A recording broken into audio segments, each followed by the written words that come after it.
जय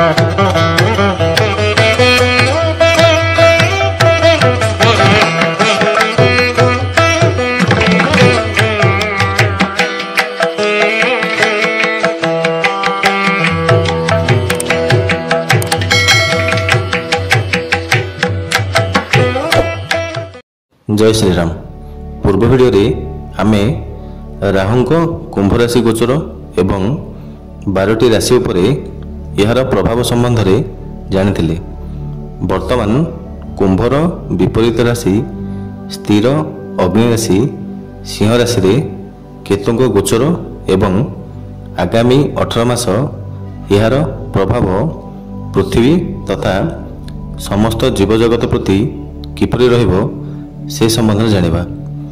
विज्ञान मतरे राहु एवं केतु होउचंती अक्षांश द्राघिमा भली काल्पनिक दुईटी बिंदु जहा पृथ्वीर परिक्रमण पथ एवं चंद्रर परिक्रमण पथ को आधार करी सृष्टि होइछि, जहा परस्पर ठारू 180 डिग्री दूरत्व रे अवस्थित।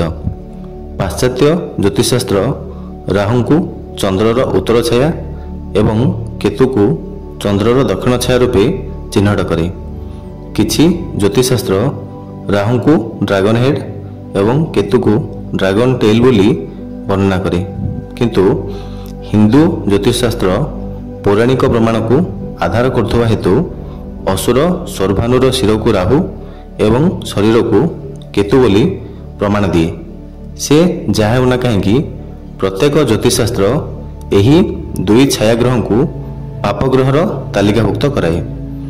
राहु शनिवत फल देला बेले केतु कुजवत बा मंगल भली फल प्रदान करती।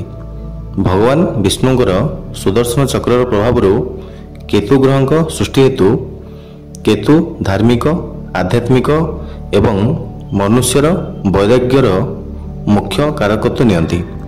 अस्त्राघात शरीरर दुईटी अंग विच्छिन्न हेतु विच्छेदकारक ग्रह रूपे गणना होती एवं अमूर्त तत्वर प्रभाव हेतु ग्रह देवता रूपे हिंदू धर्मशास्त्र रे उल्लेख अछि।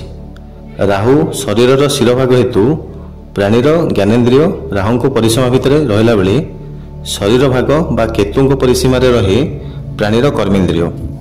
मनुष्य कर्मजोनि हेतु मनुष्यर जावतीय शुभाशुभ कर्मर कारकत्व हिसाब से राहु केतु को गणना करा जाए। तेबे राहु केतु कार्मिक प्रभाव हेतु एमानकु कार्मिक ग्रह एवं शनि को कर्मफल प्रदाता ग्रह रूपे वर्णना करे हिंदू ज्योतिषशास्त्र। प्रकृति भेदरे अत्यंत क्रूर रहस्यमय नैऋत्य कोणर स्वामी विचित्र भयंकर वर्ण मद्य मांस जुआ आड्डा वेश्यावृत्ति हिंसा होता स्थान सर्पादी सरीसृप स्थान एवं हिंस्र जंतु मानक रहिबा स्थान जंगल बणबुदा पहाड़िया भूमि अंधकार एवं दुर्गंध स्थान छायाग्रह कारकत्व आसे। केतु ध्वजार स्वरूप मंगल एवं बृहस्पति मिलित ऊर्जा केतु पाखरे अनुभव करी हुए। राहु जेउठी मायार सूचना दियंती केतु सेठारे मोक्षर सूचक ग्रह रूपे गणना होती। रवि चंद्रमा एवं मंगल सह छायाग्रह संपर्क शत्रुतापूर्ण। बुध शुक्र एवं शनि सह मित्र भावपूर्ण रखती छायाग्रह एवं देवगुरु बृहस्पति सह समभावपूर्ण होती छायाग्रह। एठारे ग्रह मानकर गोटे ऊर्जा अन्य गोटे ग्रहर ऊर्जार सपक्षरे अथवा विपक्षरे काम करे। बुध बृहस्पति एवं शुक्र सह अथवा सेमानक प्रभाव रे छायाग्रह शुभफल प्रदान करथिला बेले शत्रुग्रह अथवा शनि सह संपर्क स्थापन करी कष्ट एवं कदर्य फल प्रदान करथाए।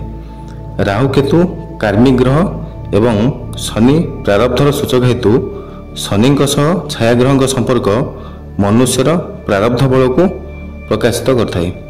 राहु केतु संपूर्ण राशिचक्र को 18 वर्ष रे अपसव्य गति रे भ्रमण करती। हाराहारी गोटे राशि को 18 मास अतिक्रम करती। जो राशि रहती से राशि स्वामीर गुण को हरण करती। से राशि जदि छायाग्रह मित्र राशि होता है तेबे शुभफल प्रदायक होता।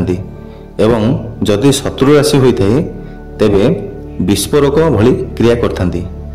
ଛାୟାଗ୍ରହ ଅବସ୍ଥାନ କରୁଥିବା ରାଶି ମଧ୍ୟ ଦେଇ ଯେତେବେଳେ ସୂର୍ଯ୍ୟ, ଚନ୍ଦ୍ରମା, ମଙ୍ଗଳ ଏବଂ ଶନିଙ୍କ ଗୋଚର ହୁଏ ତେବେ ଅତ୍ୟନ୍ତ ଆଶ୍ଚର୍ଯ୍ୟଜନକ ଭୟଙ୍କର ଘଟଣାମାନ ଘଟେ। ଯୁଦ୍ଧ, ପ୍ରାକୃତିକ ବିପର୍ଯ୍ୟୟ, ଭୟଙ୍କର ଦୁର୍ଘଟଣା, ପରିବେଶରେ ବିଷାକ୍ତ ଜୀବାଣୁ କୀଟାଣୁଙ୍କ ପ୍ରାଦୁର୍ଭାବ, ଜଳବାୟୁରେ ଆକସ୍ମିକ ପରିବର୍ତ୍ତନ ଏସବୁ ଦେଖାଯାଏ। ବର୍ତ୍ତମାନ କେତୁ 18 ମେ 2025ରୁ 5 ଡିସେମ୍ବର 2026 ସିଂହ ରାଶିକୁ ଅପସବ୍ୟ ଗତିରେ ସଞ୍ଚାର କରିବେ। ପ୍ରଥମେ ସୂର୍ଯ୍ୟଙ୍କ ନକ୍ଷତ୍ର ଉତ୍ତରା ଫାଲ୍ଗୁନୀ, ଶୁକ୍ରଙ୍କ ନକ୍ଷତ୍ର ପୂର୍ବ ଫାଲ୍ଗୁନୀ ଏବଂ ସ୍ୱନକ୍ଷତ୍ର ମଘାକୁ ଅତିକ୍ରମ କରି 5 ଡିସେମ୍ବର 2026ରେ ସିଂହ ରାଶି ଯାତ୍ରା ଶେଷ କରିବେ। ରାଶିଚକ୍ରର ପଞ୍ଚମ ରାଶି ହେଉଛି ସିଂହ ରାଶି, ଯାହା ଧର୍ମ, ଅର୍ଥ, କାମ ଏବଂ ମୋକ୍ଷ ଭେଦରେ ସିଂହ ରାଶି ହେଉଛି ଧର୍ମ ରାଶି ଅନ୍ତର୍ଗତ। ଧର୍ମର ଦେବତା ସୂର୍ଯ୍ୟନାରାୟଣଙ୍କ ସ୍ୱଗୃହ ତଥା ମୂଳ ତ୍ରିକୋଣ ରାଶି। ଚର, ସ୍ଥିର ଏବଂ ଦ୍ୱାତ୍ମିକ ଭେଦରେ ସ୍ଥିର ରାଶି ହିସାବରେ ଗଣନା ହୁଏ ସିଂହ ରାଶି। ଅଗ୍ନି, ପୃଥିବୀ, ବାୟୁ ଏବଂ ଜଳ ତତ୍ତ୍ୱ ଭେଦରେ ଅଗ୍ନି ତତ୍ତ୍ୱର ରାଶି ହେଉଛି ସିଂହ ରାଶି। 12ଟି ରାଶି ମଧ୍ୟରୁ ମେଷ ରାଶି ଚର ଅଗ୍ନିକୁ ସୂଚାଇଲା ବେଳେ ସିଂହ ରାଶି ସ୍ଥିର ଅଗ୍ନି ତତ୍ତ୍ୱକୁ ସୂଚାଏ ଏବଂ ଧନୁରାଶି ଦ୍ୱାତ୍ମିକ ଅଗ୍ନି ରାଶିକୁ ସୂଚାଇଥାଏ। କେତୁ ନିଜେ ଅଗ୍ନି ତତ୍ତ୍ୱର କାରକ ଗ୍ରହ। ଅଗ୍ନି ତତ୍ତ୍ୱ ରାଶି ମେଷ, ସିଂହ ଏବଂ ଧନୁରେ ମଧ୍ୟ କେତୁଙ୍କ ନକ୍ଷତ୍ର ଆସେ। ମେଷ ରାଶିରେ କେତୁଙ୍କ ନକ୍ଷତ୍ର ଅଶ୍ୱିନୀ ହେଲାବେଳେ ସିଂହ ରାଶିରେ ମଘା ଏବଂ ଧନୁ ରାଶିରେ ମୂଳା ନକ୍ଷତ୍ରର ସ୍ୱାମିତ୍ୱ ନିଅନ୍ତି କେତୁ। ରାହୁ ଏବଂ କେତୁ ଗୋଚର ଭ୍ରମଣର ପ୍ରଥମ 4 ମାସ ଅତ୍ୟନ୍ତ ସତର୍କତାର ସମୟ, କାରଣ ସିଂହ ରାଶି ଯେହେତୁ ଅଗ୍ନିତତ୍ତ୍ୱର ରାଶି ଏବଂ ଏହି ରାଶିକୁ ଅନ୍ୟ ଏକ ଅଗ୍ନିତତ୍ତ୍ୱର କାରକ ଗ୍ରହ ମଙ୍ଗଳ 7 ଜୁନ 2025ରୁ 28 ଜୁଲାଇ 2025 ମଧ୍ୟରେ ସଞ୍ଚାର କରି ଅଗ୍ନିତତ୍ତ୍ୱର ରାଶି ସିଂହକୁ ଏବଂ ଅଗ୍ନିତତ୍ତ୍ୱର ଗ୍ରହ କେତୁଙ୍କୁ ପ୍ରଭାବିତ କରିବା ସହ ସପ୍ତମ ଦୃଷ୍ଟିରେ ରାହୁଙ୍କୁ ଏବଂ ଅଷ୍ଟମ ଦୃଷ୍ଟିରେ ଶନିଙ୍କୁ ପ୍ରଭାବିତ କରିବେ। ଫଳସ୍ୱରୂପ ଭୟଙ୍କର ରକ୍ତପାତ, ପ୍ରାକୃତିକ ବିପର୍ଯ୍ୟୟ, ଦୁର୍ଘଟଣା ଏବଂ ବାୟୁମଣ୍ଡଳରେ ବିଷାକ୍ତ ଗ୍ୟାସର ପ୍ରଭାବରୁ ଧନଜୀବନର ହାନିର ସୂଚନା ମିଳେ। ଅପରାଧିକ କାର୍ଯ୍ୟକଳାପ ଏବଂ ଦୁଷ୍ଟ ଶକ୍ତିର ଉତ୍ପାତ ଅନୁଭବ ହେବ। ମହାକାଶରେ ଗ୍ରହାଣୁ ଅଥବା ଉଲ୍କା ଦୃଷ୍ଟିଗୋଚର ହେବ। ଅତିବୃଷ୍ଟି ଅଥବା ଅନାବୃଷ୍ଟି ହୋଇପାରେ। ସମାଜରେ ହିଂସା, ସନ୍ଦେହ, ଷଡ଼ଯନ୍ତ୍ର ଏବଂ ବ୍ୟକ୍ତିର ଅହଂର ଟକ୍କର ହେତୁ ଜନହାନିର ସୂଚନା ମିଳେ। ଏହାପରେ 16 ଅଗଷ୍ଟ 2025ରୁ 16 ସେପ୍ଟେମ୍ବର 2025 ସିଂହ ରାଶି ରବିଙ୍କ ସହ କେତୁ ଯୁକ୍ତ ହୋଇ ଦେଶ ଦେଶ ମଧ୍ୟରେ ଶତ୍ରୁତା ଭୟଙ୍କର ରୂପ ନେବ। ରାଷ୍ଟ୍ରମୁଖ୍ୟଙ୍କ ବିଚାରହୀନତା ଭୟଙ୍କର ବିପର୍ଯ୍ୟୟର କାରଣ ହେବ। ଚୋରି, ଡକାୟତି, ହତ୍ୟା ଏବଂ ଦୁଃସାଧ୍ୟ ରୋଗ ହେତୁକ ଧନଜୀବନ ହାନିର ସୂଚନା ମିଳେ। ସିଂହ ରାଶିରେ ଏକାକୀ କେତୁ ଶତ୍ରୁଗୃହୀ ହେଲେ ମଧ୍ୟ କଦର୍ଯ୍ୟ ଫଳ ପ୍ରଦାନ କରନ୍ତି ନାହିଁ, କାରଣ ଏହା ଧର୍ମ ତ୍ରିକୋଣ। କିନ୍ତୁ ଶତ୍ରୁଗ୍ରହ ସହ ଯୁକ୍ତ ହୋଇ ଆଶ୍ଚର୍ଯ୍ୟଜନକ ଫଳ ପ୍ରକାଶ କରନ୍ତି। ସିଂହ ରାଶି ରାଜକୀୟ ରାଶି ହେତୁ ଏହି ରାଶିରେ କୌଣସି ଗ୍ରହ ନୀଚ ଫଳ ପ୍ରଦାନ କରନ୍ତି ନାହିଁ। ସମସ୍ତ ଗ୍ରହ ସିଂହ ରାଶିରେ ରାଜକୀୟ ଫଳ ପ୍ରଦାନ କରିଥାନ୍ତି। କେତୁଙ୍କ ସିଂହ ରାଶି ସଂକ୍ରମଣ 12ଟି ରାଶି ପ୍ରତି କିପରି ଫଳ ପ୍ରଦାନ କରିବ ସେ ବିଷୟରେ ଜାଣିବା ପୂର୍ବରୁ ଯଦି ଆମ ଚ୍ୟାନେଲଟି ଆପଣମାନଙ୍କୁ ଭଲ ଲାଗୁଥାଏ ତେବେ ସବସ୍କ୍ରାଇବ୍ କରନ୍ତୁ ଏବଂ ଆମ ଭିଡ଼ିଓକୁ ଲାଇକ୍, ସେୟାର, କମେଣ୍ଟ କରି ଆମକୁ ଉତ୍ସାହିତ କରନ୍ତୁ। ଯଦି ଆପଣଙ୍କର କିଛି ବ୍ୟକ୍ତିଗତ ପ୍ରଶ୍ନ ପଚାରିବାକୁ ଚାହୁଁଥାନ୍ତି ତେବେ କମେଣ୍ଟରେ ପ୍ରଶ୍ନ ପଚାରିପାରନ୍ତି। 12ଟି ରାଶି ଉପରେ କେତୁଙ୍କ ଶୁଭାଶୁଭ ଫଳ ଜାଣିବା ପୂର୍ବରୁ କେତୁଙ୍କର କିଛି ସାଧାରଣ ପ୍ରତିକାର ବିଷୟରେ ଜାଣିବା, ଯାହା ଗୋଚରକାଳୀନ କେତୁଙ୍କ ଅଶୁଭତ୍ୱ ଦୂର କରିବାରେ ଏହି ସାଧାରଣ ପ୍ରତିକାର ଗୁଡ଼ିକ ସହାୟକ ହେବ। ଭଗବାନ ଶ୍ରୀ ଗଣେଶଙ୍କର ପୂଜା, ମନ୍ତ୍ରଜପ ଅଥବା ପ୍ରତିଦିନ ଦର୍ଶନ କରିବା ଉଚିତ। କୌଣସି ଦୁର୍ଗା ମନ୍ଦିର ଅଥବା ଶ୍ରୀ ଗଣେଶ ମନ୍ଦିରରେ ମଙ୍ଗଳବାର ଅଥବା ଶନିବାର ଦିନ ସନ୍ଧ୍ୟା ସମୟରେ ଧ୍ୱଜା ପ୍ରଦାନ କରିବା ଉଚିତ। କୌଣସି ମହାଦେବଙ୍କ ମନ୍ଦିରରେ ଅଥବା ବିଷ୍ଣୁ ମନ୍ଦିରକୁ ଚନ୍ଦନ କାଠ ଅର୍ପଣ କରାଯାଇପାରେ। କଳା, ଧଳା ଅଥବା ମିଶ୍ରିତ ବର୍ଣ୍ଣ ଏବଂ ଖଇରିଆ ବର୍ଣ୍ଣର ବ୍ୟବହାର କମ୍ କରିବା ଉଚିତ। ବୁଲା କୁକୁରଙ୍କୁ ଖାଦ୍ୟ ପ୍ରଦାନ କରିବା ଉଚିତ। ପାଖରେ ଏକ ମୟୂର ଚନ୍ଦ୍ରିକା ରଖାଯାଇପାରେ।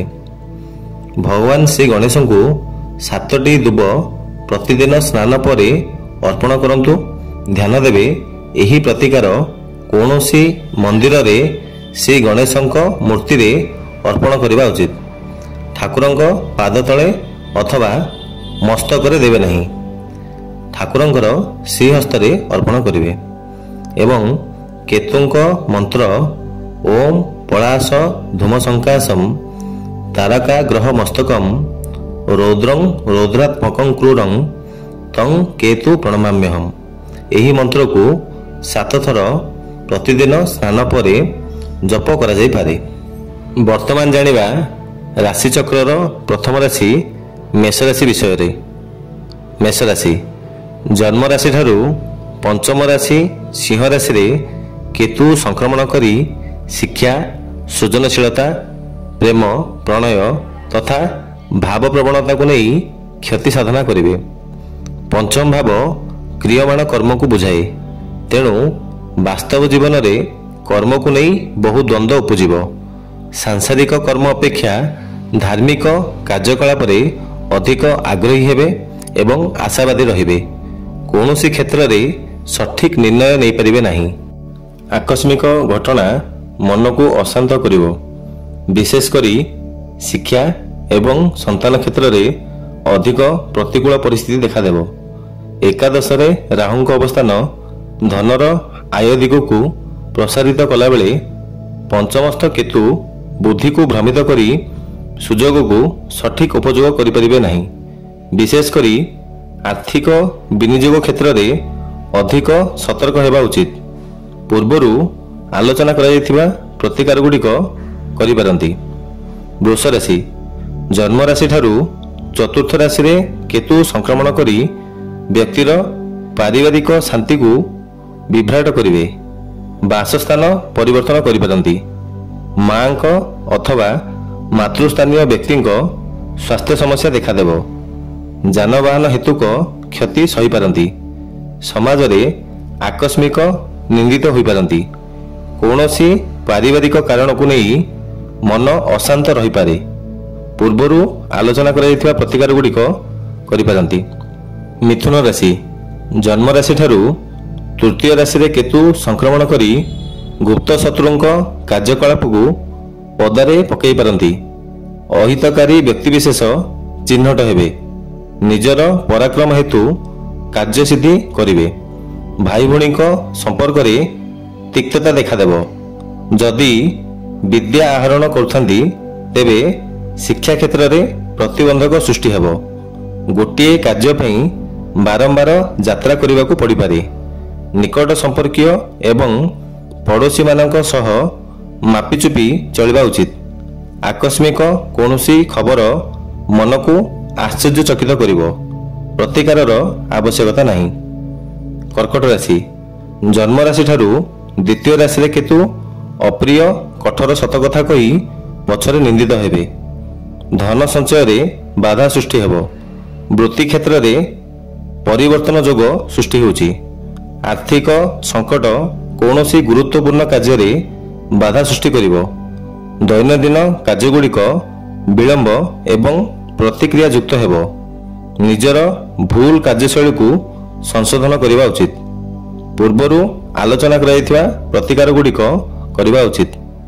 ସିଂହ ରାଶି ଜନ୍ମ ରାଶିରେ କେତୁଙ୍କ ସଂକ୍ରମଣ ଆଗାମୀ 18 ମାସ ଆକସ୍ମିକ ସମସ୍ୟାର ସମ୍ମୁଖୀନ କରାଇବ। ଗୋଟିଏ ପରେ ଗୋଟିଏ ସମସ୍ୟା ଲାଗି ରହିବ। ମାନସିକ ଶାନ୍ତି ଭଙ୍ଗ ହେବ। ପେଟ, ଅଣ୍ଟା ଏବଂ ଶରୀରର ଜଏଣ୍ଟ ସ୍ଥାନରେ ପୀଡ଼ା ଦେଖାଦେବ। ହାତ, ପାଦ ଅଥବା ମୁଣ୍ଡକୁ ଆଘାତ ଲାଗିପାରେ। ବାରମ୍ବାର ଭୁଲ କାର୍ଯ୍ୟଶୈଳୀ ଯୋଗୁଁ ପ୍ରତ୍ୟେକ କ୍ଷେତ୍ରରେ ଅସଫଳ ହେବେ। ଦୁଃସ୍ୱପ୍ନ ଯୋଗୁଁ ମନ ଅଶାନ୍ତ ରହିବ। ଆତ୍ମବିଶ୍ୱାସ କମିବ। ମିଛ କଥାଠାରୁ ବା ମିଥ୍ୟା ଭାଷଣରୁ ଦୂରେଇ ରୁହନ୍ତୁ।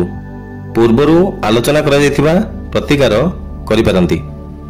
କନ୍ୟା ରାଶି, ଜନ୍ମ ରାଶିଠାରୁ ଦ୍ୱାଦଶ ରାଶିରେ କେତୁ ପ୍ରତ୍ୟେକ କ୍ଷେତ୍ରରେ ଏକାକୀ ଅନୁଭବ କରିବେ।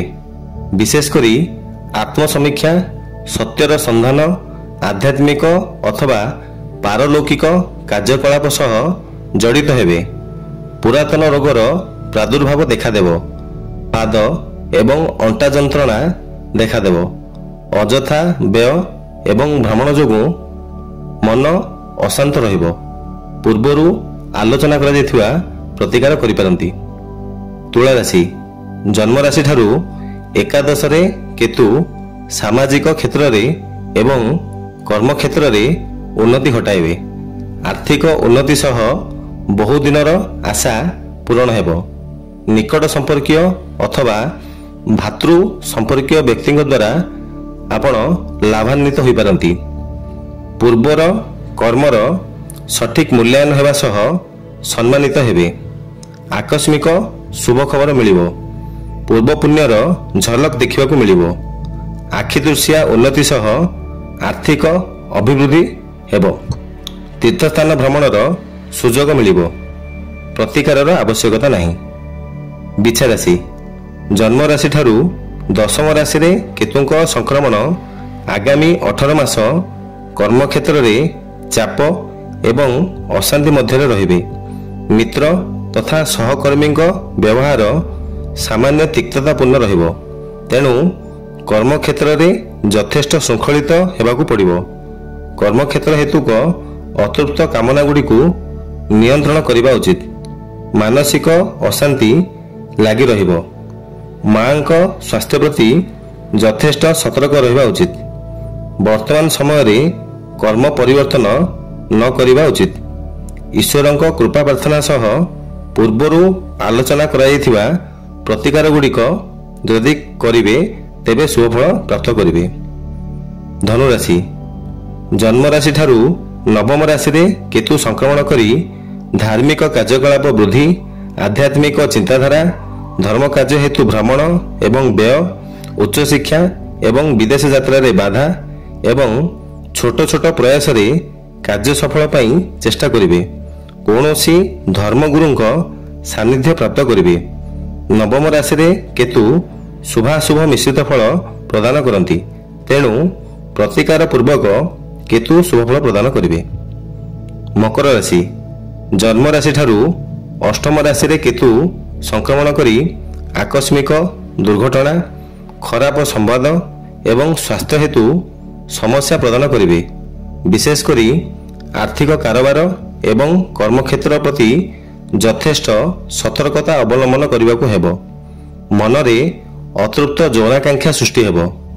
ବାରମ୍ବାର ପ୍ରୟାସ ସତ୍ତ୍ୱେ ଅସଫଳ ହେଉଥିବା ହେତୁ ନୈରାଶ୍ୟ ଏବଂ ନୈରାଶ୍ୟରୁ କୃତ୍ରିମ ବୈରାଗ୍ୟ ସୃଷ୍ଟି ହେବ। କ୍ରୋଧ ଉପରେ ନିୟନ୍ତ୍ରଣ କରିବା ଉଚିତ। ପୂର୍ବରୁ ଆଲୋଚନା କରାଯାଇଥିବା ପ୍ରତିକାର କରିପାରନ୍ତି। କୁମ୍ଭ ରାଶି, ଜନ୍ମ ରାଶିଠାରୁ ସପ୍ତମ ରାଶିରେ କେତୁ ସଞ୍ଚାର କରି ଦାମ୍ପତ୍ୟ ଅସହାୟତା ଏବଂ ସ୍ୱାମୀ ସ୍ତ୍ରୀଙ୍କ ମଧ୍ୟରେ ବା ଦାମ୍ପତ୍ୟ ସମ୍ପର୍କରେ ମତ ପାର୍ଥକ୍ୟ ସୃଷ୍ଟି ହେବ। ବିଶେଷ କରି ଅଂଶୀଦାର ବ୍ୟବସାୟ ବା ପାର୍ଟନରସିପ୍ ବିଜନେସରେ ସମସ୍ୟା ସୃଷ୍ଟି ହେବ।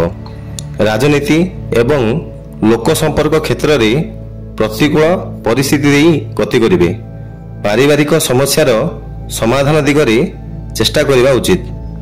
ବ୍ୟକ୍ତିତ୍ୱକୁ ସୁଧାରିବା ପାଇଁ ଅଧିକ ଶୃଙ୍ଖଳିତ ହେବା ଆବଶ୍ୟକ। ମୂତ୍ରାଶୟ ସଂକ୍ରମଣ ଏବଂ ଚର୍ମ ସମସ୍ୟା ଦେଖାଦେବ। ପୂର୍ବରୁ ଆଲୋଚନା କରାଯାଇଥିବା ପ୍ରତିକାର ଗୁଡ଼ିକ କରାଯାଇପାରେ। ମୀନ ରାଶି, ଜନ୍ମ ରାଶିଠାରୁ ଷଷ୍ଠ ଗୃହରେ କେତୁ ସଞ୍ଚାର କରି ମାତ୍ରାଧିକ ଶାରୀରିକ ଶ୍ରମ ଯୋଗୁଁ କ୍ଳାନ୍ତ ଅନୁଭବ କରିପାରନ୍ତି। କର୍ମକ୍ଷେତ୍ରରେ ପରିବର୍ତ୍ତନ ପାଇଁ ଏହା ଏକ ପ୍ରକୃଷ୍ଟ ସମୟ। ଉଚ୍ଚ ପଦସ୍ଥ କର୍ମଚାରୀଙ୍କ ପ୍ରିୟଭାଜନ ପାଇଁ ଚେଷ୍ଟା କରିପାରନ୍ତି। କଳାକାର ତଥା ସାହିତ୍ୟିକ ଏବଂ ଯେଉଁମାନେ ସୃଜନଶୀଳତା କାର୍ଯ୍ୟକଳାପରେ ଜଡ଼ିତ ସେମାନଙ୍କ ପାଇଁ ଏହା ଏକ ଉତ୍କୃଷ୍ଟ ସମୟ। ଗୁପ୍ତ ଶତ୍ରୁଙ୍କ ହାନି ଘଟିବ। ପୂର୍ବରୁ ବିରୋଧ କରୁଥିବା ବ୍ୟକ୍ତିମାନେ ସାହାଯ୍ୟ ସହଯୋଗର ହାତ ବଢ଼ାଇ ପାରନ୍ତି। କେତୁଙ୍କ ସିଂହରାଶି ସଂକ୍ରମଣର ଆଗାମୀ 18 ମାସ ଅତ୍ୟନ୍ତ ଶୁଭ ରହିବ। ପ୍ରତିକାରର ଆବଶ୍ୟକତା ନାହିଁ। କେତୁ ଏକ ଛାୟା ଗ୍ରହ ଏବଂ ଉଗ୍ର ଗ୍ରହ ହେତୁ ଯେଉଁ ଭାବକୁ ସଂକ୍ରମଣ କରନ୍ତି ସେହି ଭାବର ଭାବଫଳକୁ ଶୂନ୍ୟ କରିଦିଅନ୍ତି ବା ନିରାଶ ସୃଷ୍ଟି କରନ୍ତି। ଜନ୍ମ ସମୟରେ ଚନ୍ଦ୍ର ଅବସ୍ଥାନ କରୁଥିବା ରାଶି ବା ଜନ୍ମ ରାଶି ଠାରୁ ତୃତୀୟ, ଷଷ୍ଠ, ଦଶମ ଏବଂ ଏକାଦଶ ସଂକ୍ରମଣ କାଳରେ କେତୁ ଶୁଭଫଳ ପ୍ରଦାନ କରିଥାନ୍ତି। ପଞ୍ଚମ ଏବଂ ନବମ ରାଶି ସଂକ୍ରମଣ କାଳରେ ଶୁଭାଶୁଭ ମିଶ୍ରିତ ଫଳ ପ୍ରଦାନ କରନ୍ତି ଏବଂ ବଳକା ଭାବ ପ୍ରତି ଅଶୁଭ ଫଳ ପ୍ରଦାୟକ ହୋଇଥାନ୍ତି। କେତୁଙ୍କ ଅଶୁଭତ୍ୱ ପ୍ରଭାବରେ ସର୍ପ ସ୍ୱପ୍ନ, ମୃତ ବ୍ୟକ୍ତିଙ୍କ ସ୍ୱପ୍ନ ଅଥବା ଭୟଙ୍କର ସ୍ୱପ୍ନ ଦେଖିବାକୁ ମିଳେ। ଭଗବାନ ଗଣେଶଙ୍କର ଉପାସନା ଅଥବା ଦୁର୍ଗାଙ୍କ ଉପାସନା କେତୁଙ୍କ ଅଶୁଭତ୍ୱ ହ୍ରାସ କରିବାରେ ସହାୟକ ହୋଇଥାଏ। ଭିଡ଼ିଓଟି କିପରି ଲାଗିଲା ମତାମତ ଜଣାଇବେ। ଜୟ ଜଗନ୍ନାଥ।